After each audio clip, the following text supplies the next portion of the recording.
Hey Stackers, today's a very special day for us. If you're new to the show, we're doing something brand new today, which means we're not great at it yet, but it is a fun episode. And hopefully we're going to do this every Friday. We recorded this live on a brand new platform that's not public yet called Fireside. If you're one of the few people that was able to navigate Fireside and get there, well, you'll hear that we only had a couple stackers with us, which is cool because we were able to get them both on the stage for our trivia challenge. We had a few more, actually, now that I think about it, but we had two that raised their hand. And by the way, you don't have to raise your hand and you don't have to be on stage, but if you're in the middle of hearing what we're talking about and you want to give your own take, we're also going to be doing that on our Friday show. So here it is, our debut on Fireside, our first live roundtable. By the way, we record these on Monday, 5 p.m. Eastern. If you, for now, are in the Basement Facebook group, or you follow me on Twitter, or you get our stacker emails, you'll get the link until it's public, but it's going public here in the next few weeks, and you'll be able to get there a little easier. But here we go. Live from the Fireside app. Welcome to a live Stacking Benjamin show. Created live on Fireside. Hey, Diana, how are you? Good to see you. Hey, I'm just here to return Doug's record. He is... Well, actually, what's funny is I don't know where the hell he is. And out of curiosity, by the way, because we are a little late starting the show, you ever kind of emceed a podcast before? Well, this sounds like me doing Doug's homework for him back in high school. If Doug can do it, how hard can it be? Sure, I'll give it a try. Awesome. Well, let's roll it, Steve. Here we go.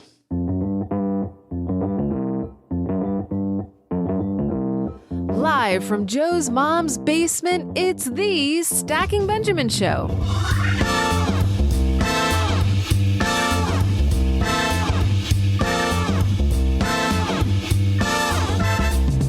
I'm Joe's cousin Diana, and have you ever seen the movie 10 Things I Hate About You?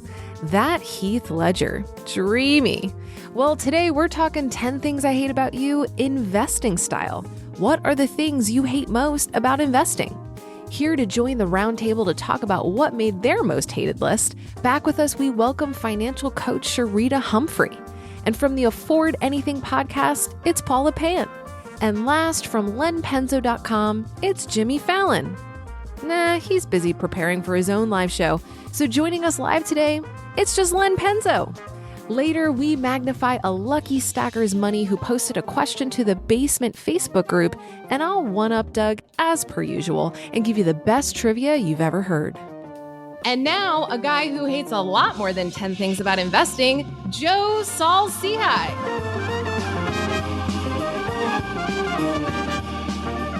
Hey Stackers, welcome to our first ever live show on Fireside. I am Joe Saul-Sehy, Average Show Money on Twitter, and Diana, welcome team. That was nice. And we got through that live. How about that? Well, look at that. We're alive to live another day, and it's going to be fun. And as you said, we've got a great team with us, and we're going to announce our special guest last. But let's say hello to some of our regular contributors here on the show. First of all, deep under Los Angeles, the guy whose internet and microphone barely works that deep underground, it's Mr. Len Penzo. You know what? I'm disappointed because I thought Jimmy Fallon was going to be on today. I was so disappointed. But no, we had to boot him for you, though, man. Come on. Hey, that is clout. That is clout. I'm honored. How are you, Len? So we may or may not have a story later about your technology skills, your technological savvy. Yeah, the electrical engineer with crap technology skills. It is. The story writes itself, doesn't it? Well, it's fantastic because we have another contributor here, Len, who is neither an engineer nor someone that we really consider to be tech savvy, but she's a whiz when compared to you, apparently. Paula Pant from Afford Anything's here. What can I say? I ride on the luxury of being a millennial. I swear, if you want something done right, ask somebody, Paula, about half your age, and we're good. I know, seriously, millennials are old now. Now it's Gen Z. Is that weird to you? I mean, it was inevitable because I'm old enough to remember when I was such a little kid that Gen Xers were like cool, you know, like they Wait, were. hold on. Wait a minute. I'm standing right here, Paula. Yeah, me too, Paula. I remember when you used to be cool. That is so uncool. And the woman joining us to make this show cool, how's that for a transition? She is a nationally recognized award-winning finance expert. She's a money mentor. She is back to save the show for a second time. Sharita Humphrey's back. How are you, Sharita? Hey guys, thank you so much for having me. I'm excited to be here. I was like Lynn. I thought Jay Leno was I was hoping Jay Leno or someone was going to be here, but hey, y'all called me, so I'm excited to be here. It is sweet to have you over Jay Leno any day, Sharita. Come on. Well, tell everybody a little bit about your coaching practice, because you are somebody, and tell me if this is true. You were somebody who you at one point were broke and homeless? Oh, yes. Lost everything, but didn't lose hope. That's my message. Lost everything, didn't lose hope. And so now I help women entrepreneurs better understand their money, manage it, but increase their cash flow. So that is what I've been doing. I actually was homeless, like you mentioned, Joe, and I was able to get myself back on a good financial footing and secured what I thought was going to be my bucket list job, was working for the government. And so I was able to do that. I was number 150 out of 150 interviews. Wow. And and I started on April Fool's Day. So I thought it was a joke when they called me and told me April 1st. But loved working with the government. It was amazing to be able to secure what I thought was my bucket list job. But then I decided, what my mom said, I've always been a rebel, but I say I'm a trailblazer. Decided to leave my bucket list job and start my own financial coaching and what would eventually become a consulting firm. I've had an amazing journey, and I'm happy to say to you guys, I can share it with your audience. I secured my first government contract this year. So oh, wow. Right back to doing the work, right back to doing the work that what I thought I was going to do, that I was always on my bucket list job. So excited to be able to continue to be able to work with the government, but now for them to be able to contract my company to teach financial education, business, financial literacy, and much, much more. So I'm super, super, super excited about the opportunity. And this will actually be my second contract, because I'm submitting a bid at 6 p.m. Central Standard Time to work with the state that I live in. So excited to continue to be able to do the work that I love and to be able to impact people and give them hope that just because you lose everything does not mean that you can't rebound and inspire and impact someone else. Well, I'll tell you what, you're an inspiration to so many people. We follow you online, love following you online, and all of just the positive messages and the great stuff you're able to help people with. We're super excited that you're here with us to talk investing today. We've got Sharita here. We've got Paula here. We've got Len here. We're going to talk about 10 things we hate about you investing style. But first, well, there's nothing that relieves stress more when you have had a long day, you are completely fried, and you're thinking to yourself, maybe I'll just go out to dinner. But then you think about all those calories, all that money out of your wallet. And then you realize that you can eat healthy because you found Factor. Factor is ready in 2 minutes. Factor shops, preps, cooks, and delivers straight to your door, so you have more time for everything you love this spring, and you don't have to worry about eating healthy and going outside your budget because you've got the food sitting there in the fridge that you had pre-planned. What is Factor? Well, Factor has meals built around your goals, whether that's weight loss, overall nutrition, more protein, or GLP-1 support for strength and workout recovery. Check out Factor's Muscle Pro collection. Every meal's crafted with functional ingredients, lean proteins, colorful veggies, whole foods, and healthy fats. Factor bans 175 plus ingredients. No artificial colors or sweeteners, no high fructose corn syrup, no refined seed oils, just nutrient-dense foods. It's fresh, never frozen, over 100 rotating weekly meals, including globally inspired flavors like Mediterranean and Asian, so there's always something new to look forward to. I use Factor. I think you're going to love it too. Head to factormeals.com/SB50off, stackers, and use code SB50off, and you're going to get 50% off and free daily greens per box with new subscriptions only while supplies last until 9/27/2026.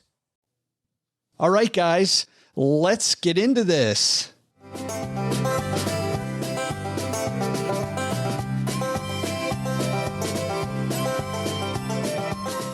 All right, give us about 15 shows and I'll figure out how to work my stuff here live. But as I mentioned, we got this great piece. It comes from a blog called moneybites.com. And Kate Crowhurst wrote this. 10 things I hate about you investing. By the way, if you're in our live audience and you've got a take after our trivia segment, we'd love to hear your take. So just let us know. But also, if you want to take part in our trivia segment to be joined with one of these three contributors, also let us know that. But let's get into this. 10 things I hate about you investing. Sharita, we'll start with you. Number one on this list is I hate that you don't guarantee returns. And whenever somebody's a brand new investor, that's the first thing they hate, right? You're telling me I got to put my money in this thing and I might lose some money. That sounds scary. Definitely sounds scary. That would have been very scary to me years ago, especially coming from a background where I was homeless. But yeah, that's definitely one thing that I hate. I like guaranteed returns, believe in sleep money. So yeah, that's definitely one thing that I can say that I hate about investing. Very great investment tool. But yeah, I just don't like those. Can't get those guaranteed returns. But if we turn that negative into a positive, right? How do we make that a positive that maybe the guaranteed returns are not really your best friend that you think it is? I think one of the ways that you can really look at this is consider something like this article mentioned, something low risk, not to just jump all out there. You don't have to be an investment rebel. You can really ease your way into investing and make it your own, but always do it with a lot of education first and to seek guidance if you're not really sure. I think that could be a really positive way because you may figure out that you can take on more risk than you really know, but you're scared because it's unfamiliar territory, especially if you're a new investor. Len, I think you've been an investor for a long, long time. And when you look at guaranteed returns, I think you probably look at this the opposite way, don't you? That a guarantee isn't really what you want as a seasoned investor. Well, if you want guaranteed returns, for example, maybe a bond or something, but low risk, low return, right? So that in exchange for that guarantee of something fairly decent, you're probably going to get a much lower return. So yes, there's no guarantees in life, higher risk, higher return, but there is always that risk that high return will bust and you'll go to zero. Yep. So you just have to be careful. Well, and Sharita talked about education, right? How did you make yourself educated when you first went away from guaranteed returns into the financial markets? Well, lots of reading. You do you do as much research as you can on the companies. You try to learn as much as you can about the companies, and you learn about various things that what makes a stock a good pick. For example, and I'll just take it at the top level. For example, something very simple is a price to earnings ratio. Maybe you can get an idea of whether a stock is overpriced by its PE ratio, and you can look at the historical values of PE ratios over time, and then you can kind of compare that. Now that number, the PE ratios have drifted up over the years, but still somewhere, depending on who you talk to, that number used to be 14. Now people are saying a PE ratio of say 21, 22, 23 is really, fair game still. So you just kind of have to do lots of research, you have to do lots of reading, and it takes time. You're not going to learn overnight. It's a gradual process, and you just have to get your feet in there and start learning. Is that the best message there, Paula, that we're not going to learn everything overnight and maybe we shouldn't be trying to? Oh, absolutely. It's a slow, gradual process. People who spend their lives becoming investment experts, they're learning things 40 years into their career, partially because the body of knowledge is so vast, and partially because the world keeps changing. And so the knowledge that you think you have needs to continually update as circumstances change. And so I think that the understanding that all newbie investors should adopt or should accept is that becoming an investor is a lifetime commitment to skill development. There's never a point at which you're done. There's never a point at which it's, you can it's behind you. Investing is a lifetime practice. Yeah. And that brings us, by the way, to a point 2 on this list of things that this author hates. And Paul, we'll stick with you. I hate that you encourage action without education. I think, frankly, what they're talking about is some of the apps out there. We talk about Robinhood a lot lately, but that encourage you, hey, just jump in without being educated. Do you hate that too? Yes, I think both extremes are toxic. Action without education is certainly a terrible idea. Conversely, analysis paralysis, over educating yourself at the expense of taking action is equally bad. The balance is somewhere in that middle. You learn enough that you can get started from a reasonable starting point, but also you have the understanding that you will update your mental models and your systems and your understanding along the way. I feel like, Sharita, at some point, especially when you were homeless, I mean, you had to take action without some education, right? You just had to move. Yes, but just to piggyback off of what Paula just mentioned, yes, I did have to do that, because my back was against the wall. Yeah. Education was everything. It was the thing that really got me back into a good place, because we didn't have conversations about financial wellness and investing, just financial literacy in general, or money management in my home. And not to take away from my parents, you can't teach what you don't know. I don't blame them, but I think a lot of it, and the things that I could have probably avoided, came from a lot of education, but also not doing anything, just sitting there. And what I was doing would have definitely caused continued paralysis. So I think for me, education to get out of the situation that I was in was the root to my transformation. But it also took some action behind it, because just what she said, too much education is and not putting any action behind it is not going to move you forward. I was going to ask you that next was, as a coach, practically, how do you get somebody to move? Because I'm sure you see this all the time, Sharita. If I just get a little more information, then I can move, and it becomes a little more and a little more and a little more. And as a coach, you got to see it for what it is. Really, it's procrastination and worry. Yes. It's just what you said. It's a combination of all of those, and especially fear, because a lot of people, as a coach, they fear the unknown. And sometimes people are scared of success. I've seen this, and they become their own roadblock just because of mindset. Mindset causes a direct connection with behaviors. So I definitely do see this. And I see a lot of people are like, I just need to learn this next thing. If I learn this thing, then I'll do it. And then it starts to come into months, and then it turns into a year, and then it's several years, and they're still sitting there waiting. I said, I'm just waiting for that right moment. There was never going to be a right moment, because guess what? I was homeless not 1 month, 2 months, or 3 months. It was close to a year. And I did that with 2 small kids. They thought they were on an extended vacation. Little did they know. It was those actions that I was putting behind it, learning, implementing. And I started to be able to see movement. I started to be able to see myself get into a place, because a lot of people were surprised when I share that you can still be working and be homeless. And so going back and living in that motel, not in the greatest space, but it gave us somewhere to be able to live. In that 1 bedroom, I learned so much, that I knew that every time I stepped out of that door, that I was going to implement something, that I wasn't just going to sit on that information, because I saw that so many times around me, not only in my family, but friends, and just people, just seeing them not really be able to change their dynamics. And for me, education and action went hand in hand. And that's how I was able to transform my life and transform the lives of those who are attached to me, because now I've become the trailblazer in my family. I'm the only one who's a full-time entrepreneur.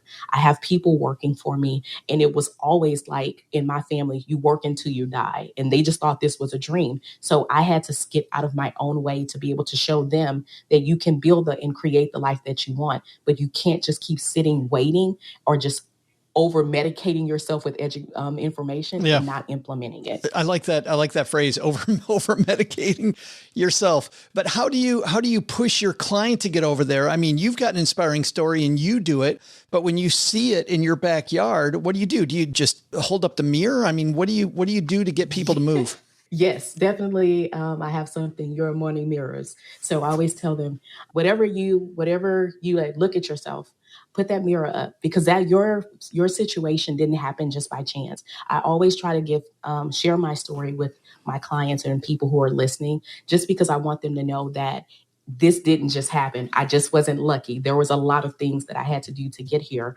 So really being able to have them to open up, I have like these 5 little worksheets that I created. And most people are like, oh my gosh, I had so many emotions. You just made me stare myself, right in my face, and you were not even in the room.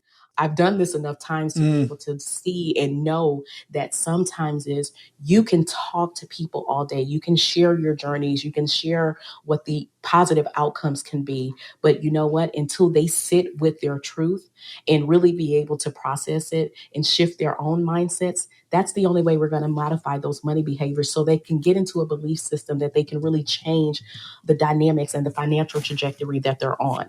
Yeah, that's such powerful stuff. I mean, I think about Nike had a slogan back in the 80s before Just Do It for a short time that was feel the fear and do it anyway. And I think that sounds like what you're saying. It's okay to feel the fear, but just you got to push through.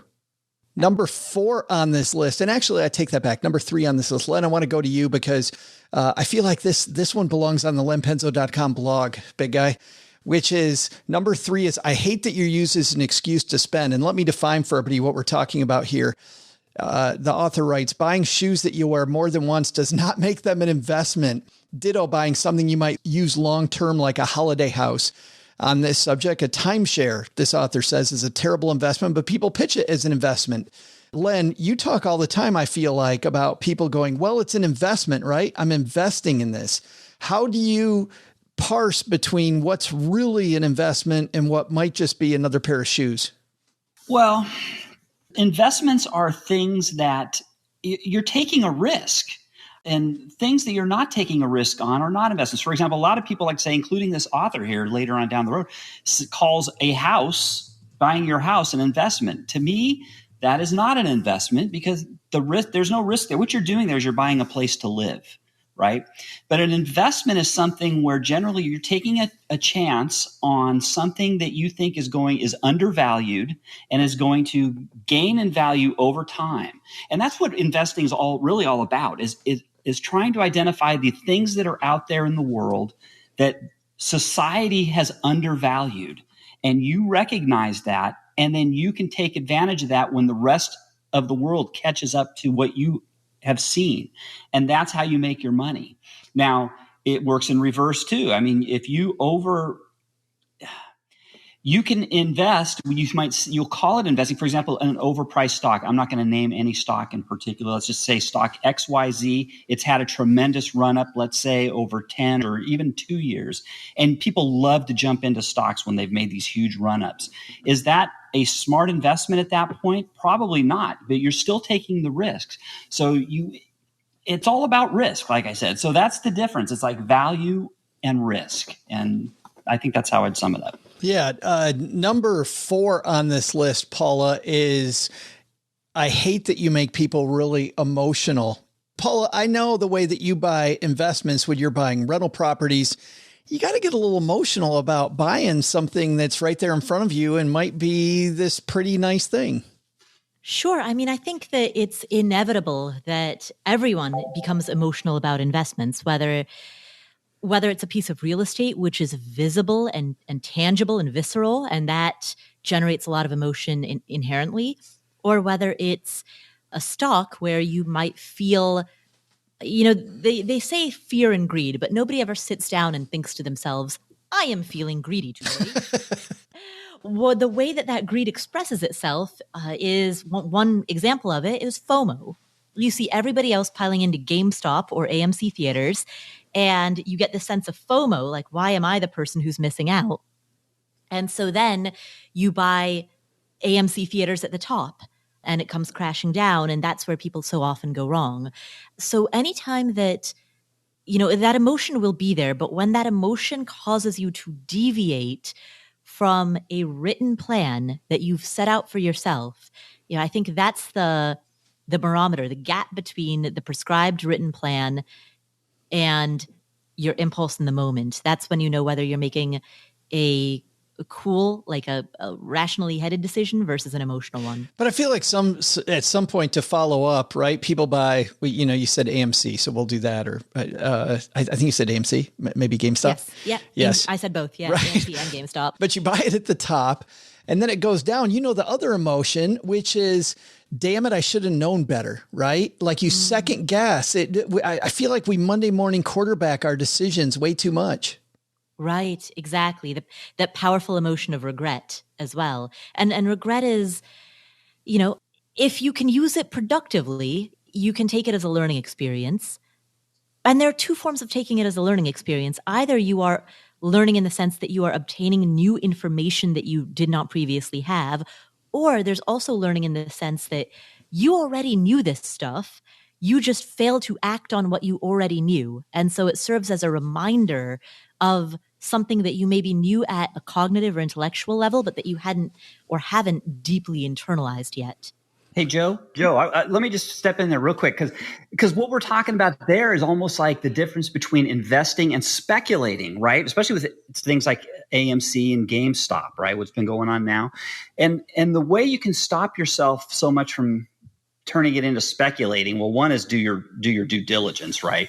But another thing that you should do, and this will stop the regret. And I talk about this all the time, and this isn't my idea. This is a tried and tested, just it's good practice when you're investing, is have that exit strategy. When you buy the stock, know when you're going to exit, at what price, and know both down and up.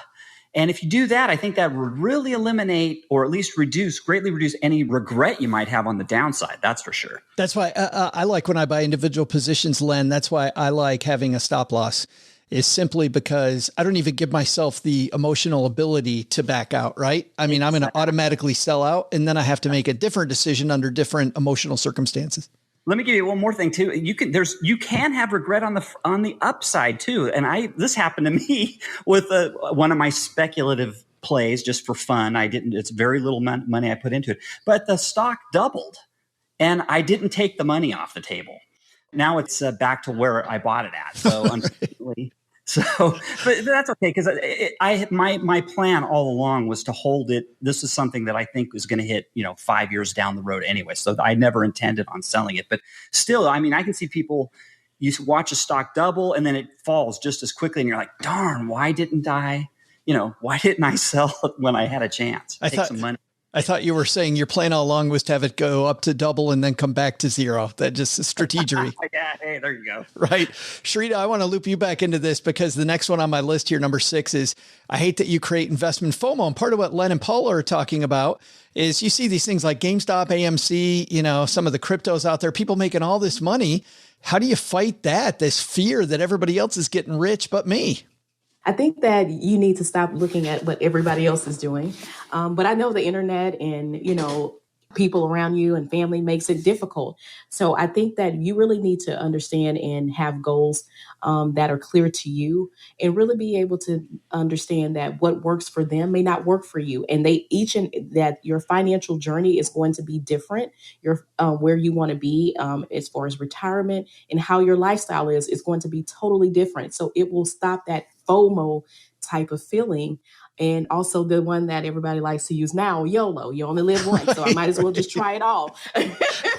So I think those are things that stay in your financial lane. I heard that. I love that. Stay in your financial lane, because that's the lane. It's okay to kind of just get off and just try to check out and see if some things are going to work for you. But you know what's best for you. And if those certain things are making you feel that way, that's something that's more than just you feel like that you're missing out. It's really trying to figure out, are you trying to compare yourself to someone else's journey or somebody else's financial lane? So for me, I've learned to stay in my financial lane, learn as much as I can, because I'm taking so many notes while I'm listening to you guys. But I also know what's going to work for me. And I'm also interested in looking at what you guys have. But I also want to make sure that what the financial outcomes that I want for myself and my family is aligned with my goals and what I want to accomplish. Hey, Sharita, you're talking about FOMO and YOLO. And, when I was growing up, my dad had one of his own called Bromo,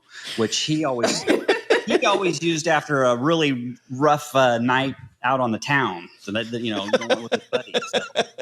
I think that's a whole different thing, Len.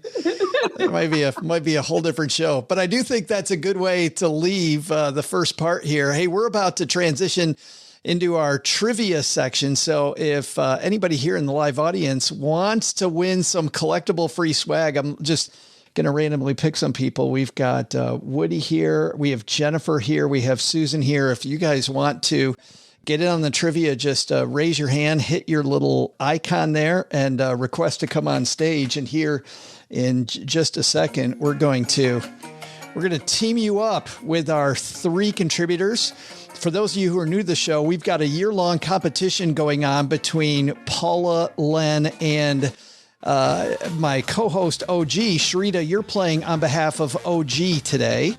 And there's good news and bad news about that, Sharita. Do you want the good news or the bad news first? Hit me with the bad news. The bad news is you're winning, which means that you're going to have... Great.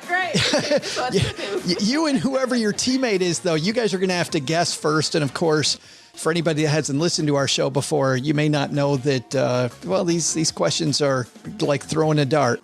Len is in second. He's a returning champion. And Paula, for some reason, is tied for second. She shouldn't be tied for second this early in the season, Paula. I don't know what the heck's going on there, but you seem to be on a roll right now. Heck yeah, and I'm going to keep it up. Right. Well, I don't know if I'm missing anything from the audience because I'm really not sure how to do this. Here we go. We're going to pair Jennifer with, let's just say hi to Jennifer. Coming up to the stage, joining us today, it's our new friend, Jennifer. How are you, Jennifer? Hi, Joe. I'm good. How are you? I'm good. I'm glad you could join us for our first live recording, and it's not as bad a train wreck as I thought it was going to be, Jennifer. Well, I do what I can. Who would you like to be paired with? Somebody that you've listened to before on the show, Len or Paula, or go first with Sharita? I'm in awe of the celebrity here. So yeah, Len or Paula would be great. Okay. Well, we're going to pair you with Paula because she is officially still in last place. So Paula. I'm sorry, Paula. And then Len, I think as returning champion, you're going to be the last person to get some help here. Let's see if we've got, let's get our producer Karen up here. Let's embarrass Karen. Come on, Karen. And Sharita, our producer Karen, is going to be teamed up with you. Okay, good stuff. And here we go. Do we have Karen? I am here. Yes. Producer Karen Rapine, welcome back to the show. Thank you. All right. Karen's like, oh no. All right. Karen, Sharita. Well, you guys already know each other, so we're good to go there. All right. Diana, you ready for some trivia? Let's do it. Here we go, everybody. Here is today's question.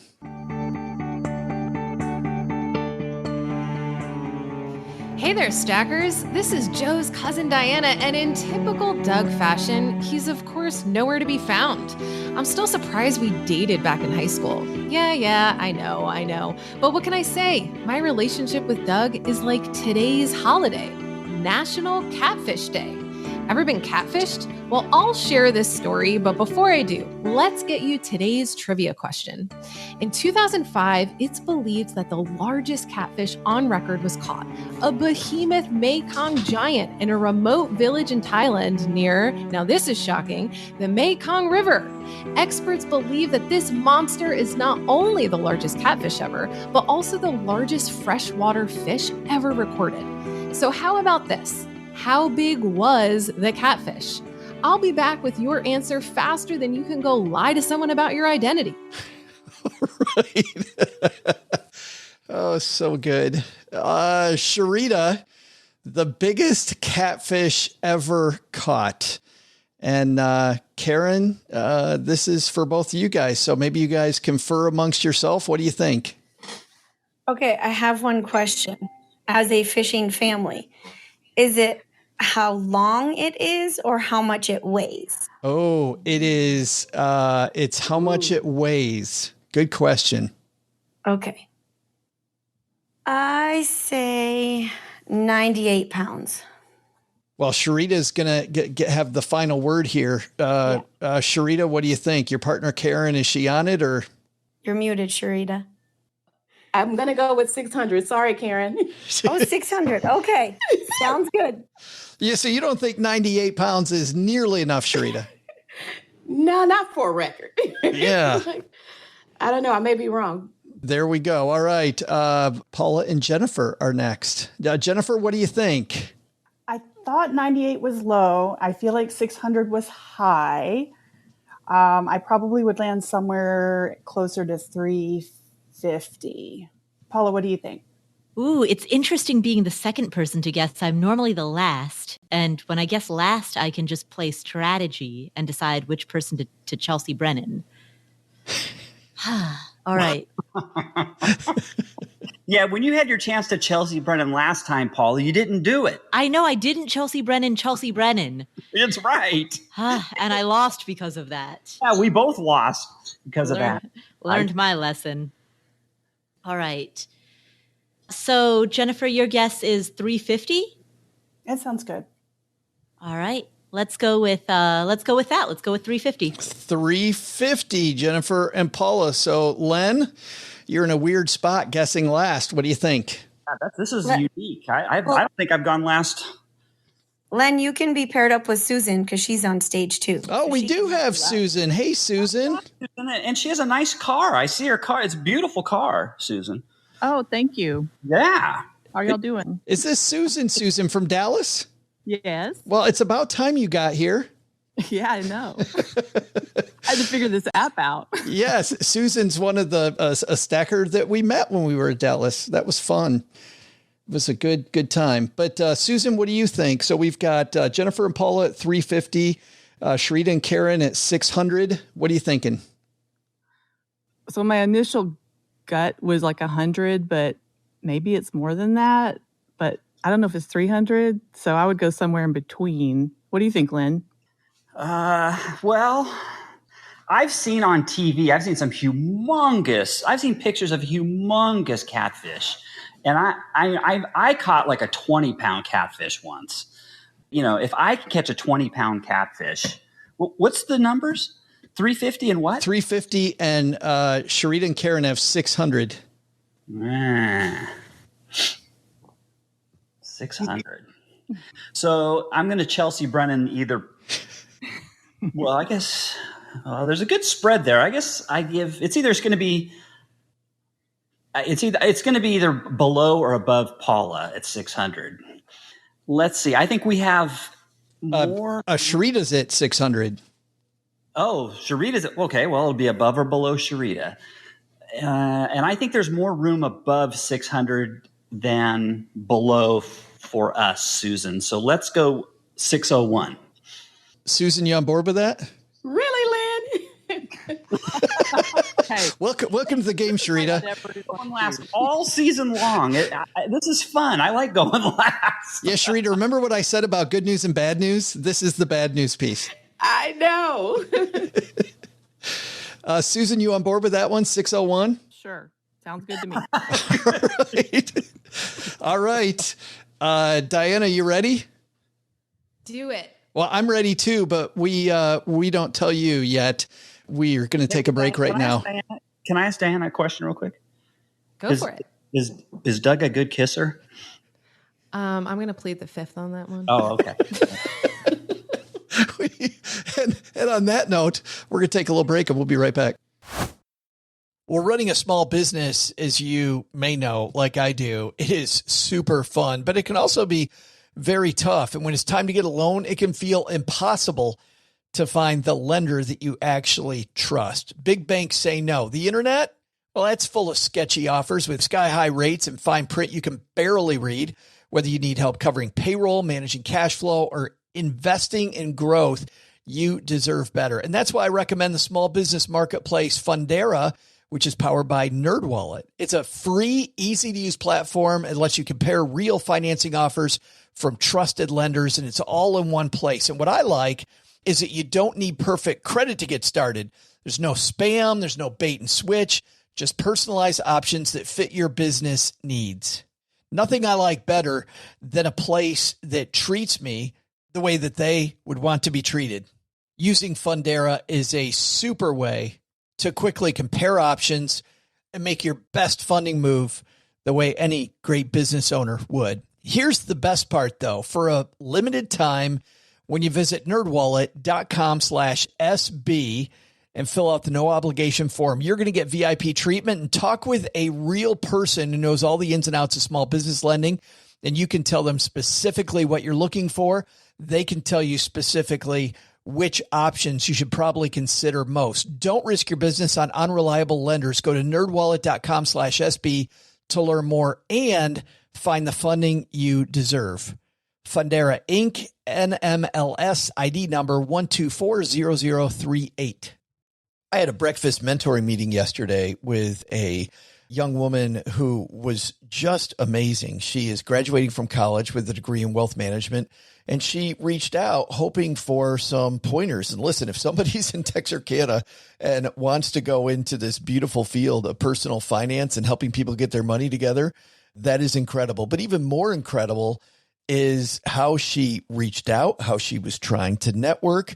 And I was having a discussion that finding the right person and avoiding the wrong person for a role, that's what can make or break an organization. And we just don't see that many qualified people. So how do you find them? Well, Indeed sponsored jobs is a boost whenever you need to find quality talent. If you're hiring, Indeed is all you need. You can stop struggling to get your job post even seen on other sites. You'll match with quality candidates with Indeed's sponsored jobs.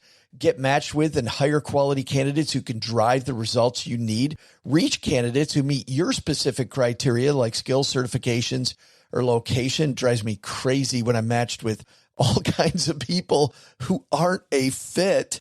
I don't have that kind of time. People are finding quality hires on Indeed right now. In the minute I've been talking to you, companies like yours made 27 hires on Indeed, according to Indeed data worldwide. Sponsored jobs posted directly on Indeed are 95% more likely to report a hire than non-sponsored jobs.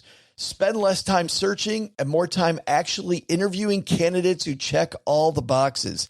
Less stress, less time, more results. When you need the right person to cut through the chaos, this is a job for Indeed sponsored job. And here's what's cool, stackers. You're going to get $75 in sponsored job credit to help get your job the premium status it deserves at Indeed.com/podcast. Just go to Indeed.com/podcast right now and support Stacking Benjamins by saying you heard about Indeed right here at Stacking Benjamins. Indeed.com/podcast. Terms and conditions apply. Hiring, do it the right way with Indeed. Well, let's review this for everybody before we have Diana back here on stage. Sharita and Karen, you guys are at 600 because Sharita, you just booted Karen's guess at 98 to the curb. No, it's all love. It just seems low. Well, according to all these other guesses, it seems low to me too, because Jennifer, you and Paula at 350. How you feeling, Jennifer? I don't know how I feel. I want to win. She feels like she's wondering why the hell she did this. That's how she's feeling. And then Susan, you and Len went the highest at 601. You feeling confident? I think they should pick again. I think Sharita's missing the upside right now with that comment. All right. Here we go. Diana, let's get us an answer. Okay, Joe, since I'm taking over this podcast today, maybe a little history. So I was the new kid in high school, and lo and behold, some guy named Doug was the first person to introduce himself. I should have known better when this sweaty guy swaggers over to my locker and introduces himself as the captain of the football team. Turns out he's captain of the ball washers for the football team. Yeah, ball washers. He just left out a few of the important words. But Doug is a big talker, and of course, I totally bought it. See my name tag? My name is Diana, and I was catfished by neighbor Doug. So we dated for a whole 2 days, and just know that I've since moved on. But Doug is just too fun to totally ditch. I mean, have you ever ridden in his El Camino? You haven't lived until you listen to Harry Styles on 8-Track. All right, enough about me and Doug. Let's get you today's trivia question. Since we're talking catfish, what is the biggest catfish ever caught? It took over an hour for the Thai fisherman to reel it in because it was 9 feet long and weighed an astonishing 646 pounds, which is funny because that was roughly Doug's weight back then too. Now that's a catfish. It looks like Len and Susan are our winners. Hey-o! we get a catfish dinner for that? No, but I've been catfished. Wow. Sharita feels totally catfished.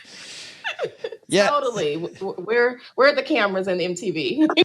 that was a nice job, by the way, kicking your partner Karen to the curb on that one, because you were in the right, you were in the right area.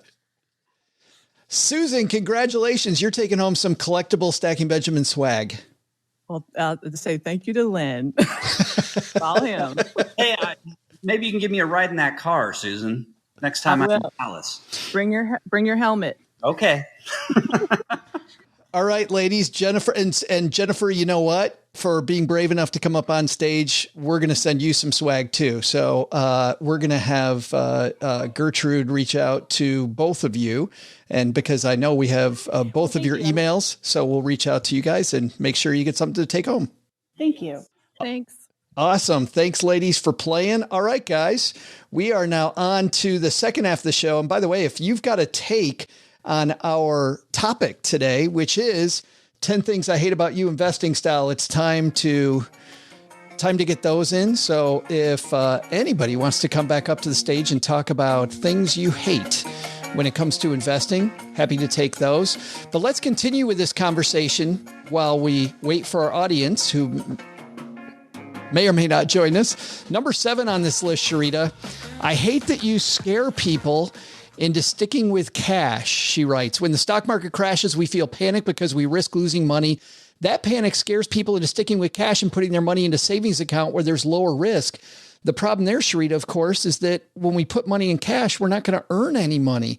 How do you get people away from that type of a fear?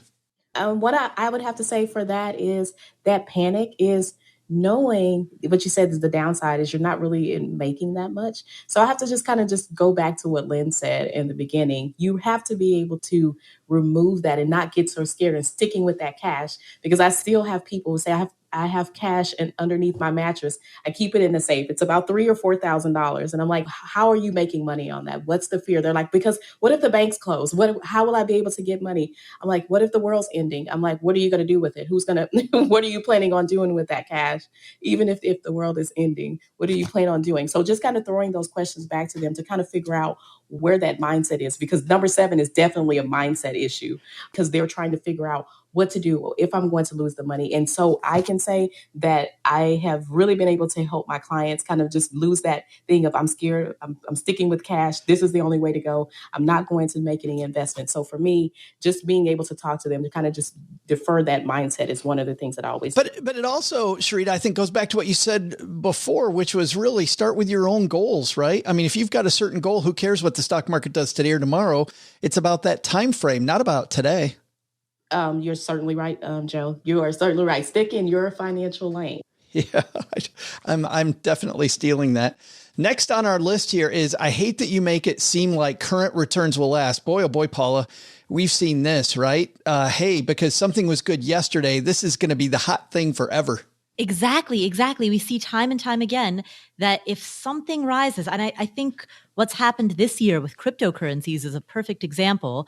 When a particular type of asset rises, like Bitcoin or Ethereum, then all of a sudden people who were never previously interested in it become interested in it. And if you become interested in something and that interest leads you to study it, to read about it, to learn more about it, that's great. Where it falls apart is like we were talking about earlier, the difference between speculating and investing. If you see something go up and so you absentmindedly just start chucking money at it, believing that it's a sure bet, that's where people really come into problems, because then you're investing in what you don't understand with the assumption that what goes up will continue to rise. How do you get away from that, though? I mean, I'm sitting here thinking over my career when I was a financial planner, Paula. I mean, there were times when people said, well, come on, this is General Electric. General Electric's never going to go down. Look at General Electric today. And you have people that say, hey, this is Microsoft right now, right? What could happen to Microsoft? And yet Microsoft, for the longest time, that stock went absolutely nowhere, right? Like, how do you get away from falling in love with what worked today? I think this is where, if you want to go into individual stock picking, you need to be, this is where data comes in, right? You need to be reading the quarterly reports, the quarterly earnings reports. You need to have a strong understanding of what that company is doing and how it compares to other companies in its field. And if you aren't willing or interested in doing that, that's perfectly fine. If that's the case, then stick with broad market index funds, because going into individual stock picking is at least a part-time job. Well, but wait a minute, Paula. Let's shake this tree a little bit. Let's have some fun here. We did a story last week about Michael Burry, of course, who was in the Big Short. Michael Burry talked about this. Jack Bogle even commented on this before he passed away. And there was a recent article in The Atlantic about this, which is what happens when index investing becomes so prevalent that it masks the true price of the underlying investments, meaning that what happens when passive investing really doesn't work anymore. And even Jack Bogle said, if so many people continue passive investing, this very likely could become a scenario that is true where passive investing loses its value. But if you're somebody that, and we see people do this, they clang the bell that passive, passive, passive, passive. How do you know when it isn't that it's not working this year or next year? It just doesn't work anymore. I would have two answers to that. One is you don't know, right? The point is that you don't know. The point is that you're a non-expert. And so the best thing that you can do as an individual is to properly asset allocate in a way that's aligned with your goals, your timeline, what that money is going to be used for. And so as that bucket of money gets closer to its date of withdrawal, you start de-risking. Because of the fact that you don't know, and that even passive investing, even index fund investing is not guaranteed, what's within your locus of control is your asset allocation. What's outside of your locus of control are the returns that that various smattering of assets will give you. So that's partially my answer to it. The other part of my answer is that passive investing is the worst idea other than all of the other ones. Meaning for all of its shortcomings, any other type of asset class that you might want to go, or style of investment that you might want to go into, like individual stock picking or flipping houses or buying rental real estate or investing in crypto, those have even greater volatility and require even greater risk. So is it a perfect idea? No. But is it better than many alternatives? Yes.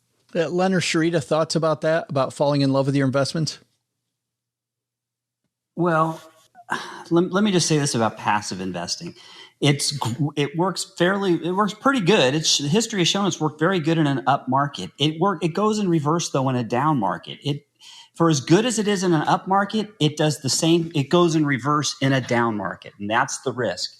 And how do you know when you're in your passive investing strategy is starting to maybe get long in the tooth? Take a look at the percentage of that particular index, whatever it is that you're investing in passively, and take a look at what percentage of that index or what percentage of the stocks in that index are going up versus the ones that are going down, and compare that to the weighted averages within that index. So if the highest weighted stocks in that index are going up, for example, the FANGs, for you pick a regular index, and the FANGs make up the great weight, the bulk of that, and they're going up, that's great. But if they're making up the great majority of that, maybe it's time to kind of take a little more caution anyways into the passive investing. Just be a little more cautious about it. So that's what I'd say. It's great. I mean, you can't argue with the results of passive investing over the last 20 years. You can't. But it's been a bull market for the last 20 years. What happens when we go into a secular bear market? It's going to work in reverse. Just keep that. Well, and I also just wonder, really people think that because it's worked for the last 20 years, Len, that even without a bear market, just with so many people taking to one way of investing, if that herd mentality doesn't start to work itself out. I'm with you. I don't know that I'd change anything. Also, Paul, I don't know that I'd be out there hunting for the perfect active strategy, but I do wonder about that. Last thing here, Sharita, and we will end this discussion with you, unless somebody from our live audience sitting here with us on Fireside has something that they want to bring up on any of these topics about things we hate about investing. Number 10, Sharita, is I hate you make it seem like there's a perfect time to invest. Everybody wants the perfect time, Sharita, and it never seems to be, it either never seems to be like the perfect time or it seems like I always miss it, Sharita. So what do I do? Yes, I have to say that I hate that too. There's never a perfect time. You just have to figure out and really educate yourself, like Paula said, and Lynn. Just know, take caution, but don't wait. It's like planning for your, it's a part of your retirement planning. You want to start as early as you can so that you can maximize the return on your investment. So I would say there's never going to be a perfect time. There's never a perfect time. Just when they said just to have kids, there's never a perfect time. You're going to say, well, I'm going to wait until after this happens. I'm going to wait until I have this amount of money in the bank. I'm going to wait until I'm in my career at this time. The time is never going to be perfect. It's just going to be how educated you are, how comfortable you are with your risk tolerance, and really being able to figure out what works best for you. I think that is the perfect note to leave this discussion on. Guys, thanks so much for hanging out with us. Before we say goodbye and hand this over to Diana, let's see what's happening where all of you are at. And we'll have our guest of honor go last. Len, what's coming up at lenpenzo.com, my friend? Well, it was Father's Day a little while ago, and I put on 9 important tips that I think every dad should teach his kids. Kind of an overall summary that you can share with your children about personal finance. Just come on by and check it out. That is fantastic. Did you have a good Father's Day, by the way? I certainly did. Yeah, I didn't have to cook. The honeybee took care of me and had a really nice, relaxing Father's Day, which is how I love it. I was disappointed that you didn't come over to my house for Father's Day and make me that awesome lasagna, but whatever, dude. Next time I'm in Texas, some fantastic. It was so good. You haven't lived until you've had Len's lasagna. Paula, what's going on at Afford Anything? On the Afford Anything podcast, we have an interview with Brad Barrett and Jonathan Mendonza, the hosts of the Choose FI podcast, which I know many people who listen to this show also listen to Choose FI. We get into a deep, somewhat philosophical conversation about what we learned from the year 2020, how 2020 was a line in the sand, and what we learned about the future of work, of money, of career, of what's important in life. All of the lessons and frameworks and mental models that came out of the last 400 or so days, having gone through this pandemic. And so that conversation is on the Afford Anything podcast, which you can download anywhere where the finer podcasts are found. Only the finest, tippy top. Before we say goodbye to our guest of honor, I want to acknowledge a person that I'm so happy has helped us out today and is going to be a member of the team here in the future from time to time. That Doug's not going anywhere, unfortunately, because Diana, you knocked the ball out of the park. Way upgraded over my mom's neighbor, Doug. Well, thanks so much. I'll be expecting a raise for my wonderful performance today. I'll think about it. Thank you very much. I will definitely keep that under advisement. But you're going to say this in a few minutes, but you've got a conference coming up, my friend. Yes, the Economy Conference. It's happening at the University of Cincinnati this November. And it's 5 months away, but it's going to be here in no time. So planning is well underway. All right. And where did that music come from? That's me. Sorry, Joe. I was messing around here with Let's just give Diana some theme music to say economy too. But it's economyconference.com. Correct. Yep. Awesome. Sharita Humphrey, I'm so happy you came and saved the show. And thanks for being a part of this historic first time doing this live. We lived through it. Thank you so much for having me. I'm excited. This was really good. Thanks, Len. I don't think she's forgiven you, Len. You know what, Sharita? I'm sorry, but you know what? That was my first chance all year to. That's okay. Yeah, that's okay. You're going to find. I'm glad you won. That's right. Yeah, Len, no offense, but I'm sure in the next few days you may find a dead catfish in your mailbox, but no big deal. Like the horse head in The Godfather. Right. Yeah. Sharita, tell us how people can get a hold of you and about your coaching. Okay, definitely can follow me. I'm Sharita M. Humphrey on all social media platforms. You can go over to SharitaMHumphrey.com. You will see me July 14th. I will be putting on a global presentation with the U.S. Embassy very, very soon. So I'm super excited about that, to be able to continue to help women entrepreneurs over in South Africa, to really help them to help to solve world challenges. So super excited about that opportunity. I have a Facebook group.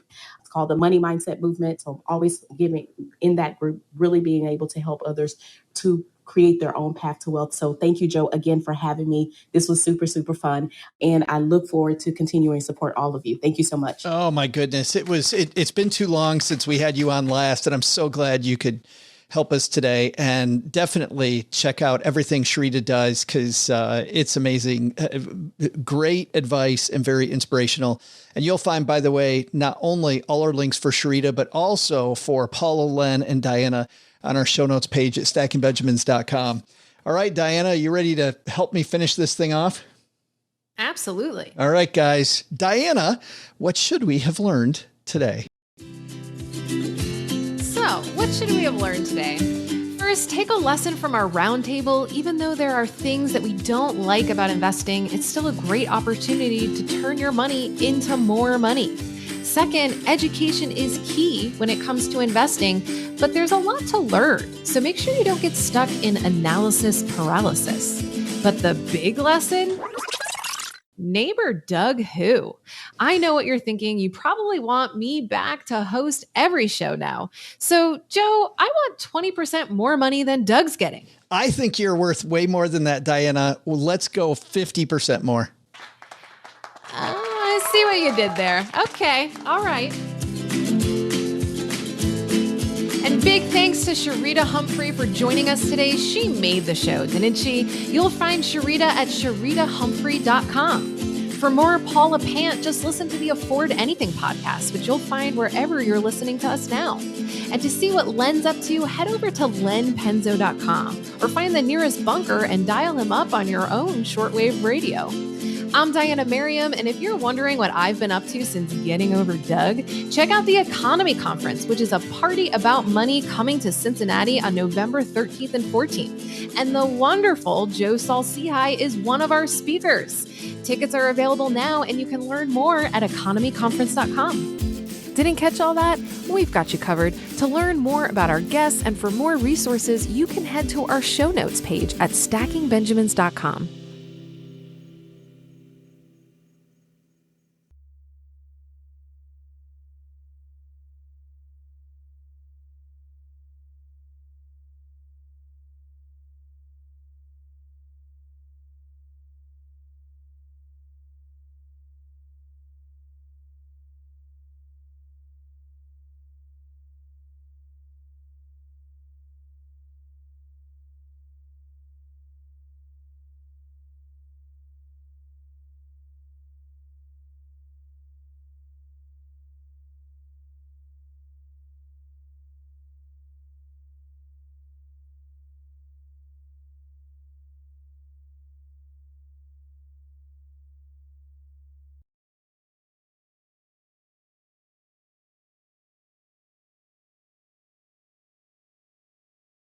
Welcome to the after show.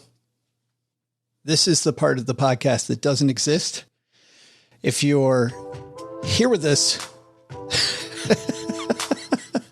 Len, nice job.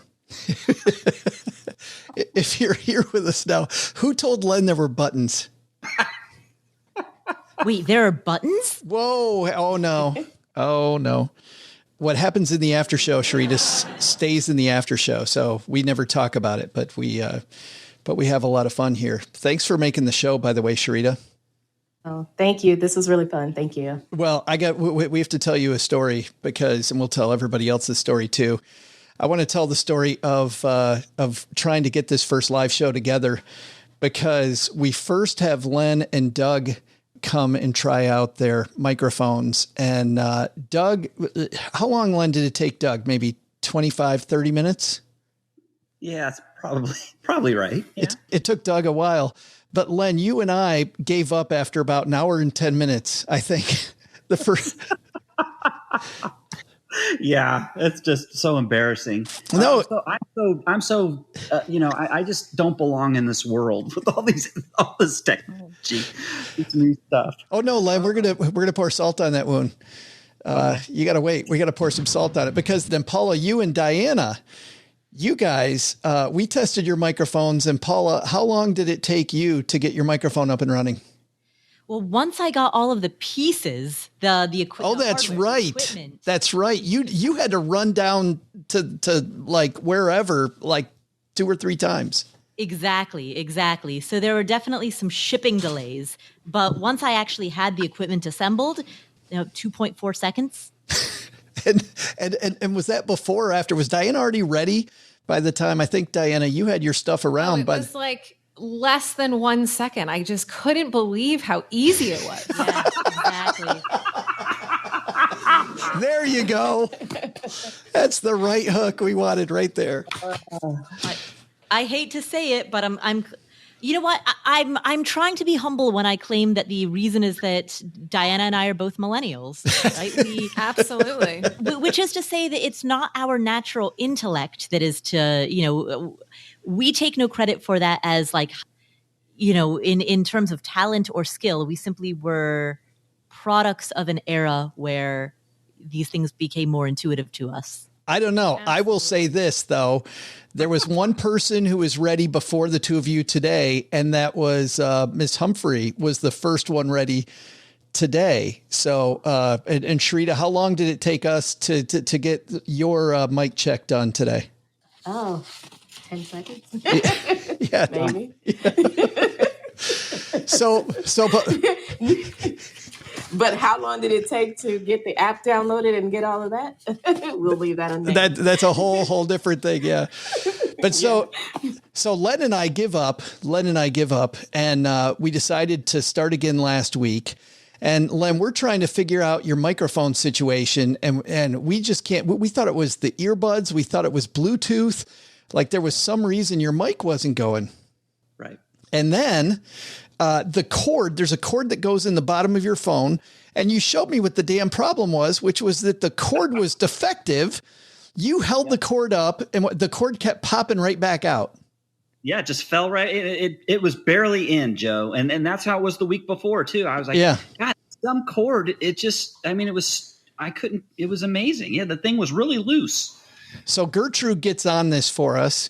And we tell Gertrude, hey, Len's got this defective part to his phone. We've tried twice now for an hour, both times, to get him up and running. We can't do it. So Gertrude, my mistake was Gertrude ordered you the wrong thing, but that's on me. And then we realized that it was the wrong piece. So then we get that figured out. And then Len, it was maybe 2 hours later? Yep. 2 hours later. So wait a minute. So we have the 3 women here, Sharita, Paula, and Diana, who get this right. And then a woman comes and also saves your bacon 2 hours later. What did the honeybee tell you? So I go to the honeybee and I say, Joe's getting me a new cord here because, I was showing her my phone. I go, look at this. The thing is really loose. So what I did is I went to the honeybee's phone and I was trying to figure out what was going on because it was loose on mine. Well, I plugged that connector into her phone and it was tight as could be. It was completely tight. I'm like, now what is going on? We have the same phone. And the honeybee says, well, she's looking at my phone. She goes, because you have a case over the phone and the case is blocking the connector. You idiot. So I take the case off, and of course the cord fits snug as a bug. And that was the whole problem. And Paula, that's the engineer we've been working with for almost a decade right there. I have so much confidence in our airplanes, our engines, our roads and bridges, our water systems. Wow. Oh, man. Yeah. I think that's a great way to leave it. We're back next week, and even better than ever now that Len knows how to use the damn cord. Stupid.